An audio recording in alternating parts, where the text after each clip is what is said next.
Good morning, students, and this is your translation book, chapter number 3, and the title of the chapter is the sentence, यानी वाक्य. वाक्य क्या होते हैं? Let's remember, words का वह समूह जो पूर्ण अर्थ दे सेंटेंस कहलाता है, यानी कि वाक्य कहलाता है.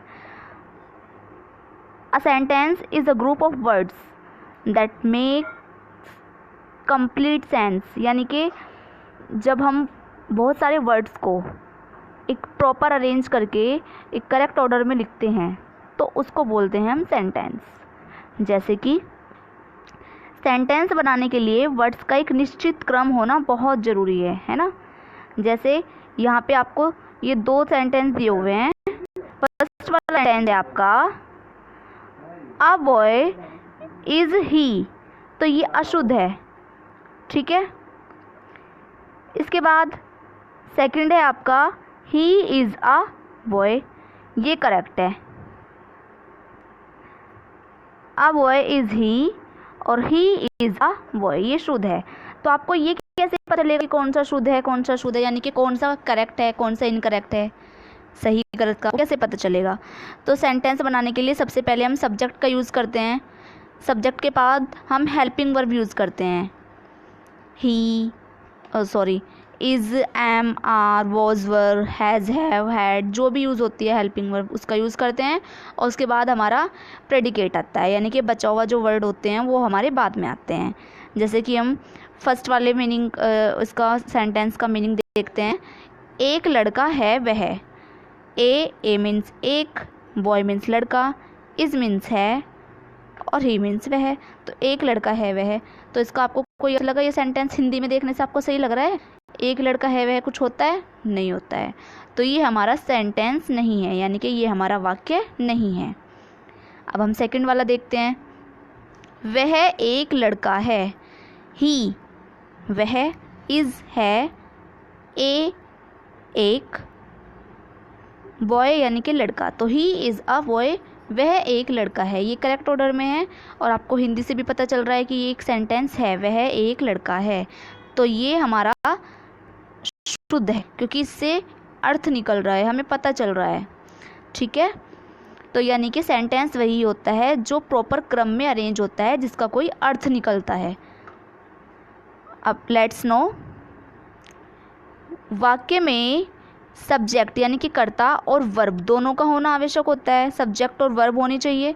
मैंने आपको बताया सबसे पहले सब्जेक्ट का यूज़ करते हैं, उसके बाद हम वर्ब का यूज़ करते हैं. वर्ब में हेल्पिंग वर्ब और मेन वर्ब, और उसके बाद हमारा प्रेडिकेट आता है. वाक्य में पहले वर्ड का पहला लेटर कैपिटल होता है. अब हम कहीं भी सेंटेंस लिखेंगे तो जो फर्स्ट लेटर बनाएंगे उसको हम कैपिटल बनाएंगे. ओके. नेक्स्ट है, वाक्य के अंत में फुल स्टॉप, क्वेश्चन मार्क या एक्सक्लेमेशन मार्क का यूज़ करते हैं. सेंटेंस के अकॉर्डिंग अगर क्वेश्चन किया गया है तो क्वेश्चन मार्क यूज़ करेंगे, नॉर्मल सेंटेंस है तो फुल स्टॉप का यूज़ करेंगे, और अगर कोई आश्चर्यचकित वाली बात हुई है तो उसमें हम एक्सक्लेमेशन मार्क का यूज़ करेंगे. Let's practice. सेंटेंस किसे कहते हैं? तो अभी हमने आप ऊपर पढ़ा है यहाँ पे, वर्ड्स का वह समूह जो पूर्ण अर्थ दे सेंटेंस यानी कि वाक्य कहलाता है. यही डेफिनेशन हमें यहाँ पे आंसर में लिखनी है. ओके. उसके बाद हमें ये कुछ सेंटेंस दिए हुए हैं. इन सेंटेंस को हमें दोबारा लिखना है करेक्ट करके, निश्चित क्रम में लगाकर.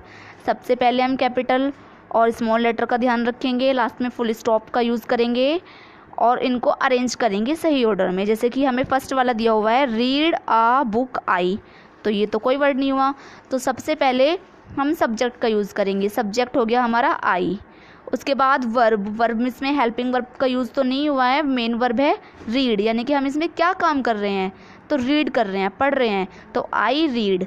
और उसके बाद क्या बचा? अ बुक, तो I read a book. Second वाला देखिए, दिस इज पर्स माई, तो ये कोई सेंटेंस नहीं बना. तो सबसे पहले हम किसका यूज़ करेंगे? सब्जेक्ट का, दिस.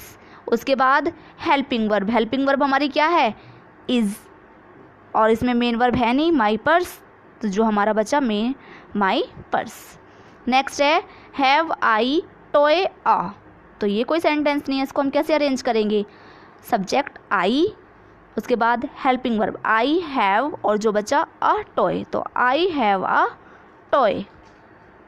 रनिंग शी इज़, तो सब्जेक्ट यूज़ करेंगे सबसे पहले शी, उसके बाद हेल्पिंग वर्ब इज़ और उसके बाद वर्ब रनिंग, तो शी इज़ रनिंग यानी कि वह दौड़ रही है।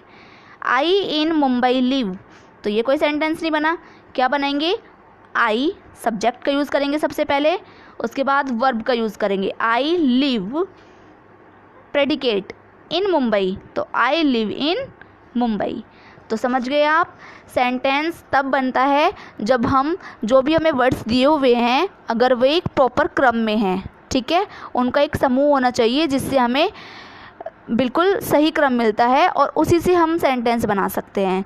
और सेंटेंस वही होता है जिसमें सबसे पहले सब्जेक्ट, उसके बाद वर्ब और उसके बाद प्रेडिकेट का यूज़ किया जाता है। तो ये मैंने आपको चैप्टर नंबर 3 कंप्लीट करा दिया है।